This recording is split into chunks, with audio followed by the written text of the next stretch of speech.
পশ্চিম বাংলায় খুব সাম্প্রতিক সময়ে একটি নির্বাচন হয়েছে। বাংলাদেশের পার্শ্ববর্তী এলাকা হিসেবে পশ্চিমবঙ্গ আমাদের জন্য অত্যন্ত গুরুত্বপূর্ণ।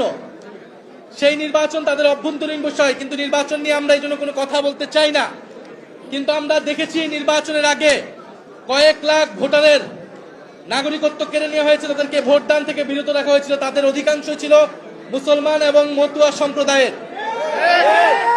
এবং আমি সংসদেও এটা বলেছি, আমরা বলেছি এই যে মুসলমানদেরকে সেখানে নির্যাতন করা হচ্ছে, তাদের ভোটাধিকার কেড়ে নেওয়া হচ্ছে, এটার প্রভাব বাংলাদেশেও পড়বে।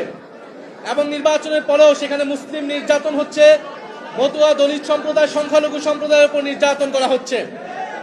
আমরা একটা কথা সুস্পষ্টভাবে বলতে চাই, আপনাদের উদ্দেশ্যে বলতে চাই, পশ্চিমবঙ্গের এই নির্বাচনের ফলাফলের পরে বাংলাদেশের দায়িত্ব অনেক বেড়ে গিয়েছে। বাংলাদেশকে দায়িত্বশীল আচরণ করতে হবে।